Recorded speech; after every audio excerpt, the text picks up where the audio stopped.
This morning itself, we had a very interesting judgment from the Bombay High Court on the media in the Sohrabuddin case, where the judges said that you cannot gag the media and the media is free to report.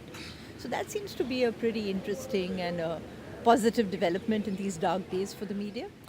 Sure. And earlier, the senior advocate Dushyant Dave, in the Supreme Court, he raised this issue. What is really sub judice? Either the judge decides that this particular trial is going to be held, quote unquote, in camera. That means, other than the witnesses, other than the lawyers, other than the concerned people, everybody is out. But when you're holding court, as they say, there's open court proceedings, how can you stop the media from reporting observations, describing? Nowhere in the world. And the lower court that did it. Right. See, and what is interesting is in this particular case, you know the controversial circumstances under which Sohrabuddin Sheikh alleged fake encounter. One of the important accused persons was the current BJP president, Amit Shah. So, under the circumstances, and where you find more than half of the witnesses having turned hostile, under such circumstances, for a section of the judiciary to stop the media from reporting, to me, is one more attempt to gag free expression. And I'm happy that the higher court has overruled this decision. So, it comes to this point where we do get some kind of reprieve from the judiciary because of the several tier kind of process that is involved. But we are not, as a media, getting relief from the corporates. So, and we keep talking, I know all of us have addressed meetings and we talk about corporate control and what they do to us and how they do it. But it would be great if you could spell it out a bit. How exactly do they exert this control? Okay, it's like, let me explain in as simple a language as possible.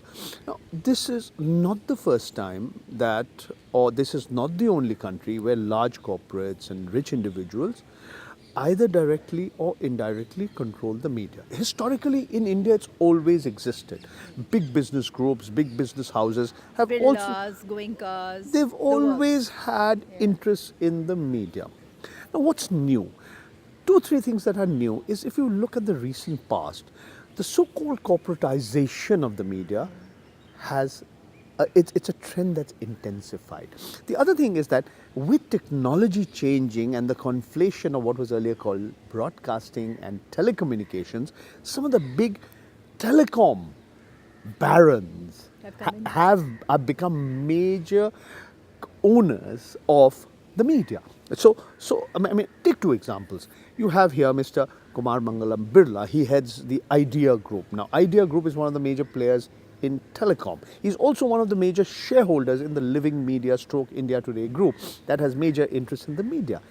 And take another person, Mr. Mukesh Ambani. He is the head of the Reliance Group, the Reliance Industries Limited Group. And he's everywhere. And Reliance Jio is a big player. Now, what happens is, when you're controlling the media, it's but evident that you're not going to allow information that is perceived to go against your interests, even if it's factually correct, to appear in those media outlets. Now, what is happening is, this, to an extent, is also replicating what's happening in many parts of the world. Today, you have 5 major corporations, FANG, Facebook, Amazon, Apple, Netflix, Google. Increasingly, They've controlled everything. They want to determine what people read, what they hear, what they watch. In India, with this growing corporatization of the media, we are seeing attempts to shut out the voices that they don't like. Now, here, one more thing. The other way in which corporates, and this, I've co-authored a book which was published in 2016. It's called Sue the Messenger. We give a series of case studies, about 12 or 15 of them, how historically large corporates have used the law in a manner that shackles reportage, which constitutes really intimidation, harassment of their critics. It could be journalists, it could be social activists. There's a technical word for it. It's called SLAP, SLAPP, Yes. Strategic Litigation Against Public Participation. The whole idea Is to is slap them. that's correct, and Yeah. you not only uh, intimidate and harass the critics, those, as I said, the journalists, the social activists. It has a chilling effect.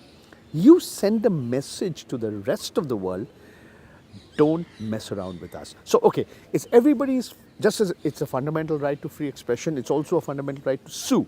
But what happens is lawyers are expensive. People can take you to courts in different parts of the country. They can file it anywhere. That's correct. The That's whole idea is to harass. So, and because the long arm of the law can be really, really very, very long, the wheels of justice, which grind slowly, can grind excruciatingly slowly. So it's become a cliche, but it's a fact. The law actually is weighted heavily in favor of the rich and the powerful. And the way this rich and powerful is manifesting itself is really at a level of contract labor. The journalists now, we are on contracts. We can be fired and hired, and fired actually, like 300 at a time, 200 at a time, 500 at a time.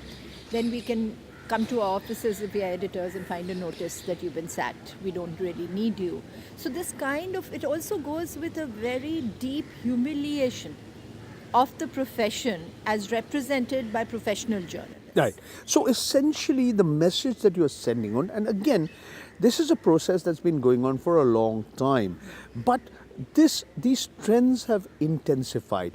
Okay, the owner calls the shots. The editor's role has become that of a subservient employee. Servile character. Right. So, I mean, what are you saying? I mean, is it that you think the journalist should be nothing more than a stenographer? I mean, is he just one more? I mean, then how is a journalist different from a person who's in advertising or in public relations? Yeah. So, if you believe that for a democracy, it's important for the proverbial fourth estate to be, an institution which will act as, provide checks and balances, strengthen democracy, ensure greater transparency in public life, hold accountable those who are in positions of power and authority, then the journalist has to be an antagonist. The journalist has to be an adversary. This film, The Post, has become very, very Yeah. popular. but the There's story. a classical newsroom in that, right? Yeah, but look at the way it's happening in the media in India. And that's something which I find very, very interesting in India.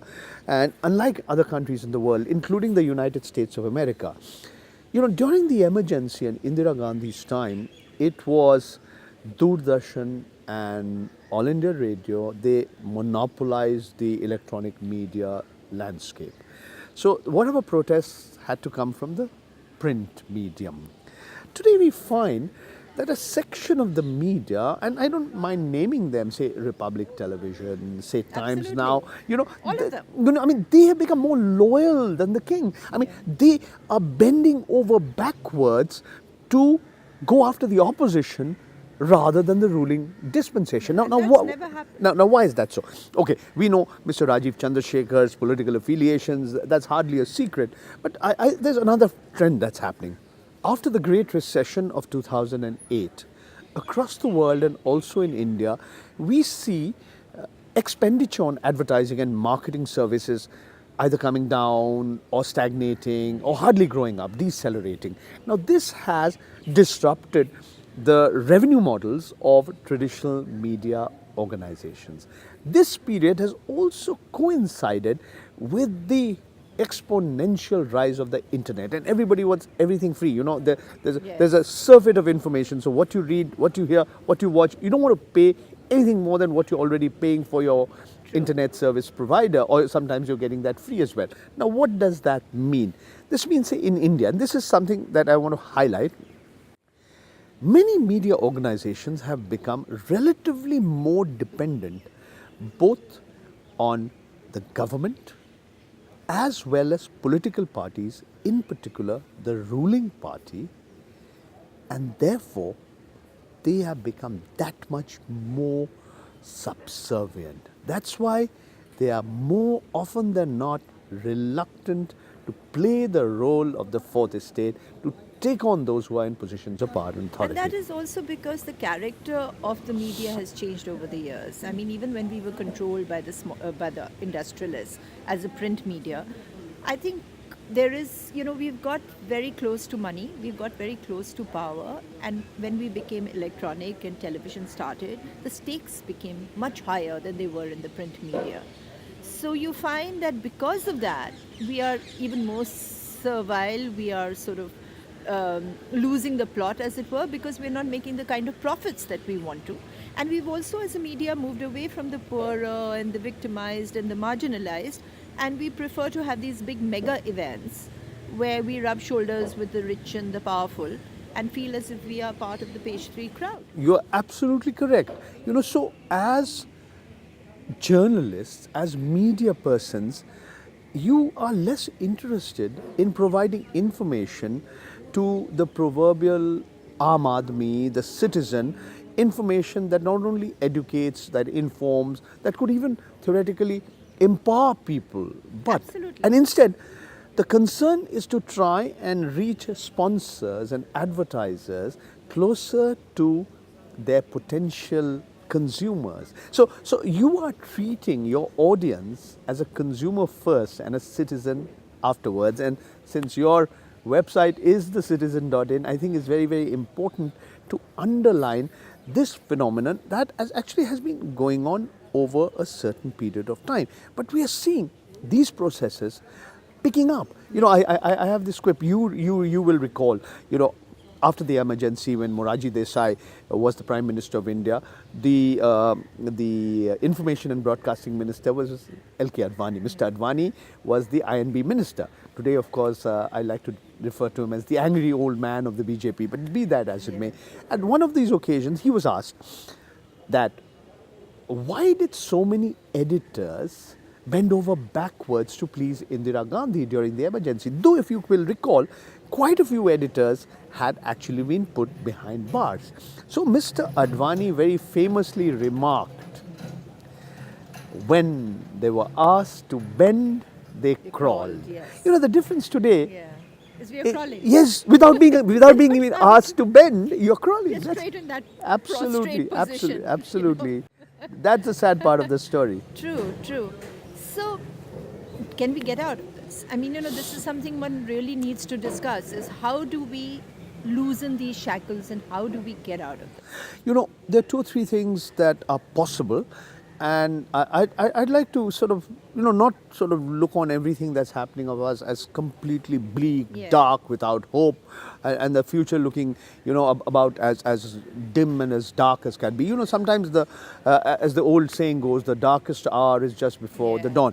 So we are again seeing new ways in which to communicate. The same social media, the same internet, which is the purveyor of pornography, which is the purveyor of fake news, can also be used. I'll just tell you, crowdfunding, foundations, citizens organizations, that some of them are coming forward to fund investigative reportage. That is a positive sign. We don't have enough of it. We need much, much more of it. I'll give you one example, the ICIJ, the International Consortium of Investigative Journalists, and the Panama Papers and the Paradise Papers. You can argue, so what? But the way they went about doing it, it was funded by a Washington, D.C. based charity called the Center for Public Integrity. Now it's, of course, an independent organization. In both the Panama Papers and the Paradise Papers, they had this cache of huge volumes of information. So they put, groups of journalists and media organizations together from over 80 countries across the world and got them to work together and to look at the way forward. We are seeing after Julian Assange put out that huge volume of information in the public domain, we are seeing, we are living in a different era, and it's important that that same internet, you have to realize that it cuts both ways. So it is like the proverbial scalpel, that sharp knife in the hands of a skilled surgeon. can be used to remove a diseased part of your body, and eventually you become a healthier human being. Right. But that same sharp knife can be used to maim and kill you and murder you. So that's the double-edged sword that we see.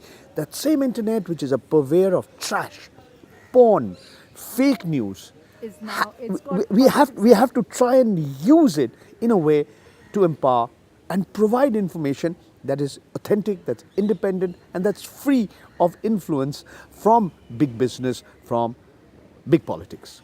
And I think we are seeing the glimmerings of that happen, and new solidarities actually emerge amongst the journalists and amongst the professional journalists who've been hit by the system not once but repeatedly, right? I hope what you're saying is correct. Right. Thanks so much, Paranjoy. Thank you very much. My pleasure.